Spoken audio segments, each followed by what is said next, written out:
Fala pessoal, nessa aula a gente vai falar sobre os distúrbios da hemostasia primária. E a gente vai focar na fisiopatologia, diagnóstico e até o tratamento desses distúrbios.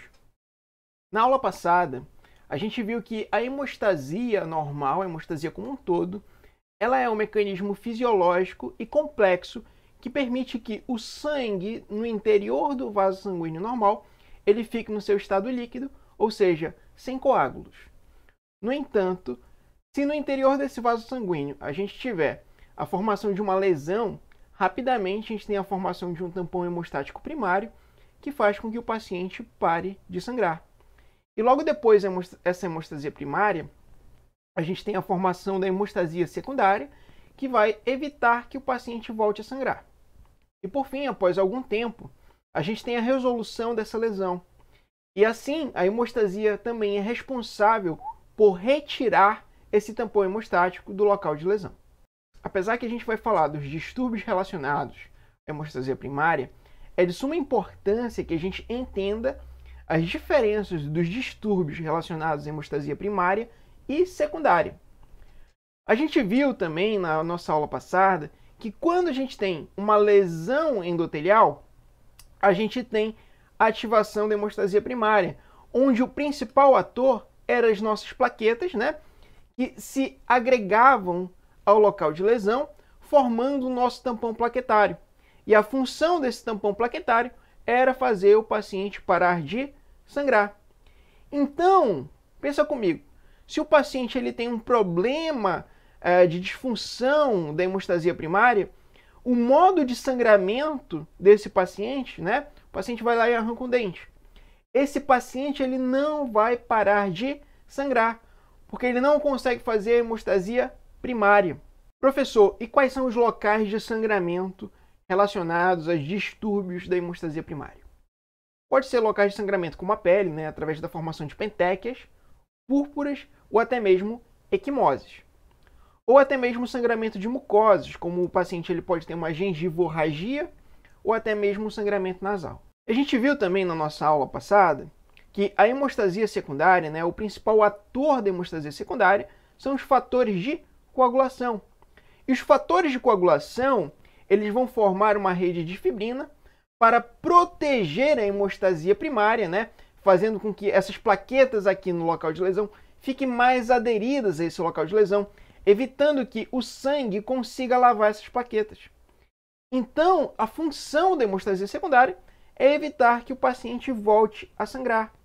Então, pessoal, pacientes que têm problema de hemostasia secundária, né, vão ser pacientes que param de sangrar, mas logo depois voltam a sangrar, porque eles não conseguem fazer aquela rede de fibrina e por isso o sangue acaba lavando aquele agregado plaquetário no local de lesão. Bem, os locais de sangramento relacionados à hemostasia secundária, pessoal, vão ser locais de sangramento geralmente mais profundos, como o sistema nervoso central e até mesmo subcutâneo. E existem também, pessoal, alguns tipos de sangramento que classicamente não dizem só para você que o paciente ele tem um problema na hemostasia secundária, como também tem hemofilia. Que tipo de sangramento são esses, professor? Bem, o hematoma pós-vacina e a hemartrose. A gente sabe também que a hemostasia primária ela é dividida, né, em adesão, ativação e agregação. Então aqui do lado, pessoal, vocês conseguem perceber que a gente tem uma célula endotelial e aqui a matriz extracelular. E sempre que a gente tem uma lesão endotelial, a gente tem a exposição da matriz extracelular, onde a gente expõe a matriz extracelular e expõe também o fator de von Willebrand. E o que acontece é que a plaqueta ela vai se ligar, pessoal, tanto à matriz extracelular como ao fator de von Willebrand. A plaqueta ela se liga à matriz extracelular através da glicoproteína 6 e ela se liga ao fator de von Willebrand através da glicoproteína 1b. E logo depois dela se ligar ao local de lesão, essa plaqueta se ativa e degranula, liberando alguns grânulos contendo ADP e o tromboxano A2. Esse tromboxano A2 junto com esse ADP, ele vai ativar outras plaquetas. Aí você pode estar pensando, pô, professor, para que eu vou querer saber disso? Para que eu vou querer saber a ação do ADP e do tromboxano A2? Muito fácil. Isso aqui vai ser essencial para a gente entender a fisiopatologia de algumas doenças e até mesmo a função e a ação de alguns medicamentos. Por exemplo, o clopidogrel, ele inibe a ação do ADP e o AS, pessoal, ele impede a ação do tromboxano A2. E dessa forma você também consegue entender, inclusive, por que um paciente com dengue, por exemplo, você não pode dar AS. Porque se você der AS para esse paciente, né, com dengue, que já tem ali uma plaquetopenia, já tem ali uma diminuição das plaquetas, você não vai permitir que esse paciente, né, ative as plaquetas e aí ele tem uma maior chance de desenvolver a dengue hemorrágica. Mas voltando aqui para a nossa aula, agora essas outras plaquetas ativadas, elas precisam se agregar. E para elas se agregarem, pessoal, a gente precisa de uma outra glicoproteína que é chamada de glicoproteína 2B3A. Só que se vocês perceberem aqui, ó, a glicoproteína 2B3A, elas não conseguem se ligar aqui, elas não conseguem se encaixar. E a gente precisa de um outro fator, que é o fibrinogênio, que vai servir como corda para esses receptores, agregando, né, auxiliando a agregação plaquetária. Ou seja, pessoal, o fibrinogênio é o fator de coagulação mais consumido, porque ele é consumido durante a hemostasia primária e é consumido também durante a hemostasia secundária. Quando a gente tem um problema de hemostasia primária, pessoal, esse vai ser um problema relacionado à quantidade de plaquetas, ou seja, a gente vai ter uma diminuição da quantidade de plaquetas, ou a gente vai ter um problema de qualidade, ou seja, a plaqueta está em número normal, mas ela não funciona bem. A gente tem uma disfunção plaquetária. No problema de quantidade, a gente vai ter uma queda de plaquetas, ou seja, uma trombocitopenia, uma plaquetopenia. Professor, como é que eu vou saber que o paciente ele tem um problema de quantidade? Muito fácil. Você vai observar no hemograma do paciente um baixo número de plaquetas. E qual é o número normal de plaquetas, pessoal? Fica em torno ali de 150 mil a 450 mil plaquetas por milímetro cúbico de sangue. E professor, como é que eu vou saber que o problema não é na quantidade, e sim na qualidade? Muito fácil. Quando o problema está relacionado à qualidade, o número de plaquetas é normal, mas essas plaquetas, mesmo estando no número normal, não funcionam bem. E aí como é que você vai avaliar isso? Existe um exame que avalia o tempo de sangramento. Então, nesses casos, você vai observar um aumento no tempo de sangramento do paciente, tá? Pode variar aí de laboratório para laboratório, porque existem alguns testes diferentes, tá? Mas aí o normal pode ficar em torno de 3 a 7 minutos. Então, no paciente que tem uma disfunção plaquetária, o tempo de sangramento vai ser superior ao normal. Mas aí tem um detalhe muito importante, pessoal, que é o seguinte: o tempo de sangramento só vai indicar para você que o paciente tem um problema de disfunção plaquetária quando o número de plaquetas no paciente for normal, tá bom? Por quê, professor? Imagina comigo, se você tem um problema na quantidade, o tempo de sangramento também aumenta, tá bom? Então é por isso que o tempo de sangramento só vai indicar disfunção plaquetária quando o número de plaquetas for normal. A gente vai falar primeiramente dos problemas relacionados à quantidade, tá? Então, quais são as causas de problemas relacionados à quantidade de plaquetas? A gente tem duas causas aqui, ó. A púrpura trombocitopênica imune e a púrpura trombocitopênica trombótica. A púrpura trombocitopênica imune, pessoal, ela pode ser de origem idiopática, ou seja, sem causa aparente. Pode ser de origem secundária a uma doença, como por exemplo lúpus eritematoso sistêmico, ou até mesmo relacionado a algum medicamento, como por exemplo a heparina. A gente vai estar falando aqui primeiramente da púrpura trombocitopênica imune de origem idiopática. Bem, a púrpura trombocitopênica imune de origem idiopática é a principal causa de plaquetopenia isolada. O quadro clínico do paciente vai ser um quadro agudo e autolimitado, ou seja, muitas vezes ele vai ser curado com ou apesar do tratamento médico. E muitas das vezes também, ele é assintomático. Nem sempre o paciente sabe que teve.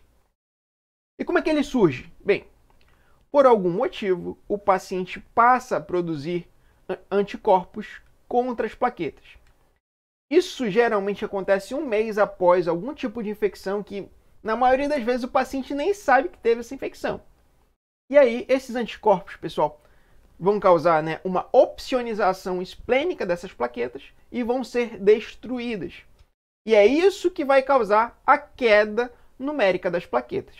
E qual vai ser a clínica da púrpura trombocitopênica imune idiopática? Na maioria dos casos, o paciente, né, ele vai apresentar uma trombocitopenia e nada mais. Ele pode até apresentar ali uma púrpurazinha. Esse paciente ele não vai apresentar febre, ele não vai apresentar vômito, não vai apresentar anemia, salvo em casos onde o paciente teve algum tipo de sangramento grave. Aí sim, né? Obviamente o paciente vai ter anemia. E em casos raros, o paciente ele pode apresentar ali um baço palpável. Professor, como é feito o tratamento da púrpura trombocitopênica imune idiopática? Na grande maioria das vezes, o médico ele só vai observar e orientar. Como assim orientar, professor? Bem, se é uma criança pequena, ele vai orientar a mãe, né, ter cuidados com essa criança, para que ela não tenha nenhum ferimento grave, ela não caia, não bata a cabeça, né, para justamente evitar algum sangramento ali mais grave. Se o paciente ele tem um número ali muito baixo de plaquetas, pode estar ali abaixo de 20 mil, ele já está apresentando algum tipo de sangramento para você, na maioria das vezes o médico ele vai tratar ali com corticoide nesses casos, que é para justamente diminuir esses anticorpos contra as plaquetas.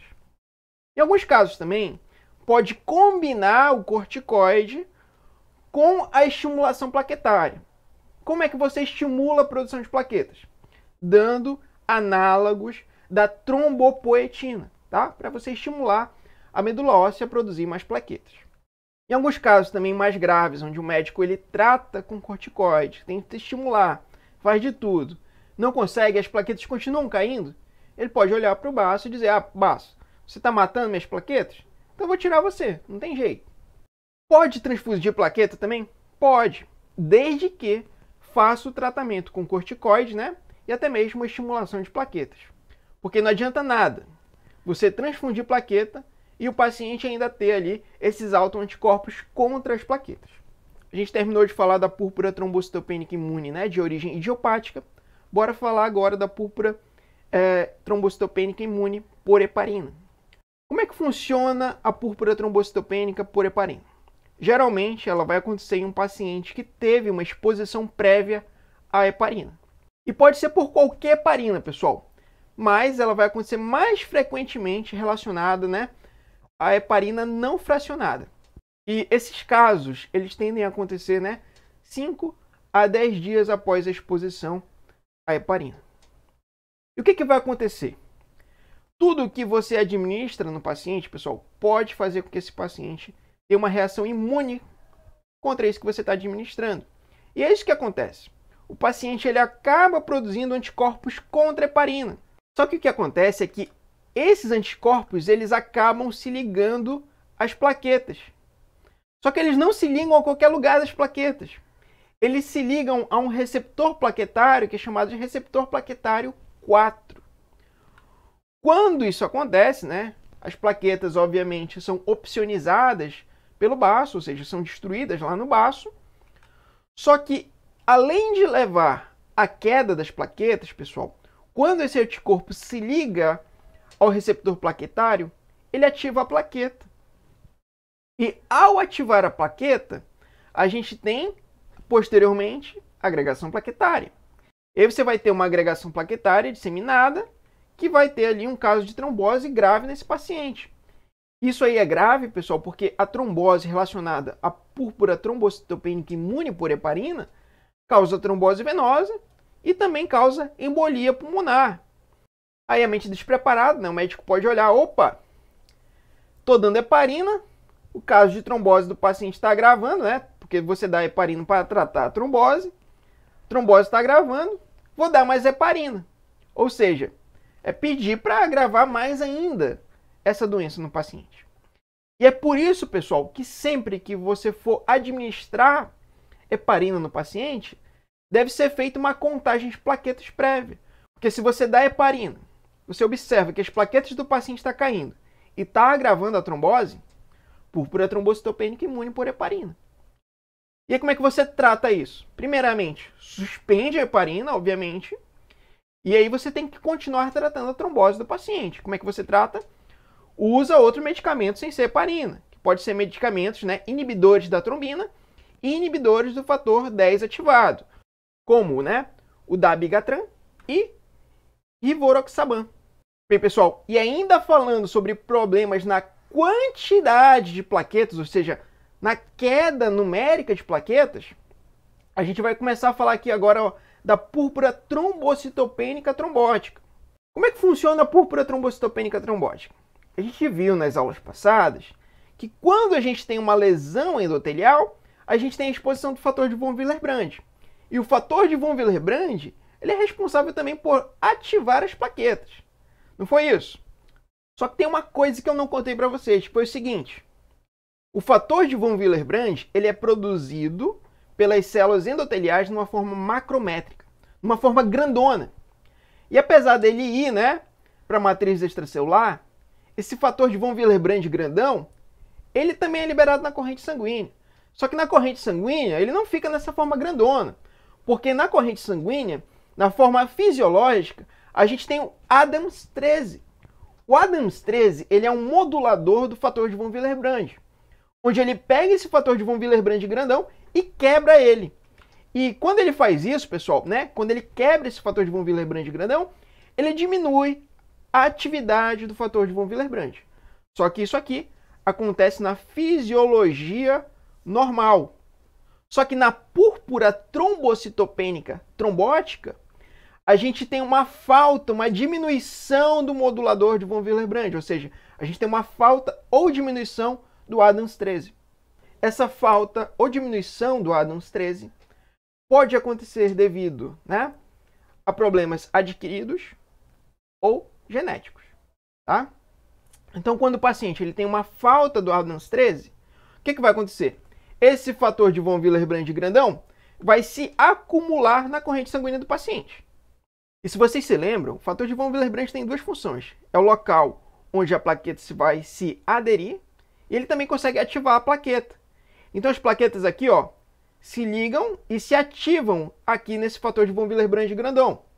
Isso vai fazer com que as plaquetas aqui na corrente sanguínea do paciente sejam consumidas rapidamente, ou seja, a gente vai ter uma trombocitopenia, uma queda numérica de plaquetas.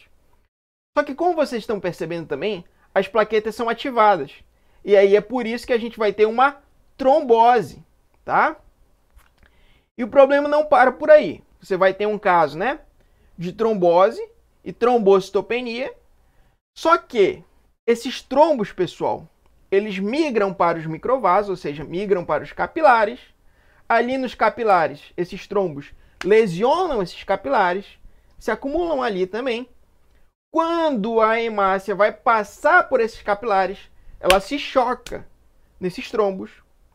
Isso causa, né, uma deformação da hemácia, formando uma hemácia num formato que a gente chama de esquizócitos. E essas hemácias também sofrem também uma hemólise lá no microvaso, lá no capilar. Por isso que a gente tem, ó, uma anemia microangiopática nessa doença. Outra coisa que vai acontecer também é que esses microtrombos, eles migram para o sistema nervoso central e lá no sistema nervoso central causam uma isquemia. E isso leva a uma redução da consciência nesses pacientes. Bem, então na clínica o que você vai observar é que a maioria dos casos são mulheres, né, em torno de 20 a 40 anos. Essas mulheres apresentam febre, plaquetopenia, devido ao consumo exacerbado de plaquetas, anemia hemolítica microangiopática, apresenta uma redução da consciência e ela pode apresentar também uma azotemia leve. E isso acontece porque esses microtrombos migram também para os rins, causando ali uma lesão renal leve, tá? E essa lesão renal leve pode levar ali o acúmulo de metabólitos do nitrogênio na corrente sanguínea do paciente, né? Que vai ser a azotemia. todo caso onde você observa uma anemia microangiopática, você tem que levantar rapidamente a suspeita de púrpura trombocitopênica trombótica. Porque se você não tratar a doença, a mortalidade é muito alta. E qual é a doença, professor, que se parece com a púrpura trombocitopênica trombótica? É a síndrome hemolítica urêmica, que é chamada de CHU. Só que a CHU, pessoal, ela vai afetar muito mais crianças e idosos. O paciente ele vai apresentar febre, e essa febre, muitas das vezes, está relacionada com a causa da CHU, que na maioria das vezes é devido a uma infecção bacteriana. O paciente apresenta plaquetopenia, o paciente apresenta também anemia hemolítica microangiopática. Alguns casos, o paciente pode também ter uma redução da consciência. Só que aqui, pessoal, o paciente ele vai apresentar uma uremia grave. Professor, e como é que é feito o diagnóstico específico da púrpura trombocitopênica trombótica? Não tem outro jeito. Você vai ter que medir a atividade do Adams 13. E como é que é feito o tratamento? O tratamento é feito através de plasmaférese, onde você acaba retirando ali o von Willebrand grandão da corrente sanguínea do paciente. Em alguns casos, também o médico acaba administrando ali corticoide, porque existem casos onde tem autoanticorpos que se ligam ao Adams 13 do paciente, fazendo com que ele diminua em quantidade. Só que tem um detalhe, pessoal, de forma alguma nesses pacientes você pode administrar plaqueta. Porque se você administra plaqueta para esse paciente, você aumenta a trombose nesse paciente e aumenta a gravidade da doença. Agora a gente vai entrar nos problemas de qualidade. Nos problemas onde o número de plaqueta é normal, mas a gente tem uma disfunção plaquetária. E aqui é muito fácil. A causa, pessoal, pode ser hereditária ou adquirida.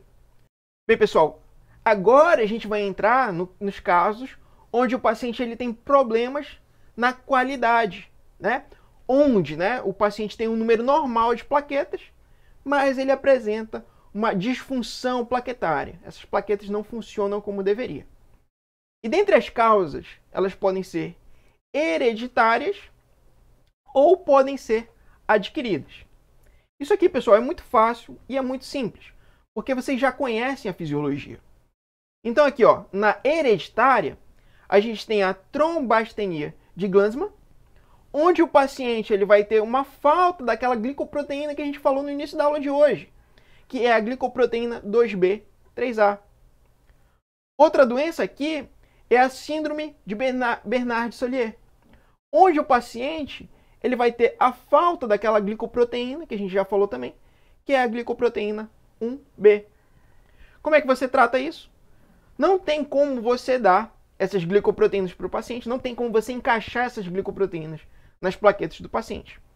Então, o único método de você resolver esse caso é a transfusão de plaquetas. E nas adquiridas, elas podem ser adquiridas através de uma uremia grave e até mesmo através de medicamentos, como drogas antiplaquetárias. E aí, nesses casos, você vai tratar a causa.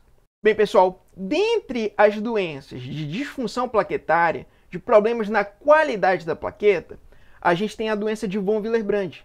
E a doença de von Willebrand é a doença relacionada à disfunção plaquetária mais comum na população.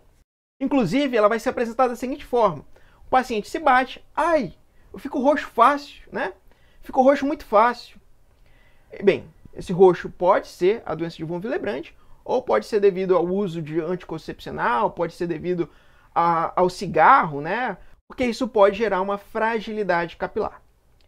Só que a doença de von Willebrand, ela tem um pé na hemostasia primária e um pé na hemostasia secundária. E é por isso que a gente vai ver a doença de von Willebrand na nossa próxima aula, e basta vocês clicarem aqui do lado esquerdo da tela, para vocês serem direcionados para a nossa aula sobre a doença de von Willebrand. Eu gostaria também de pedir para vocês, pessoal, deixarem nos comentários se você gostou do formato dessa aula. E não esqueçam também de deixar o seu like e se inscrever no canal, caso você não seja inscrito. Bem, muito obrigado, pessoal, e aguardo vocês na nossa próxima aula.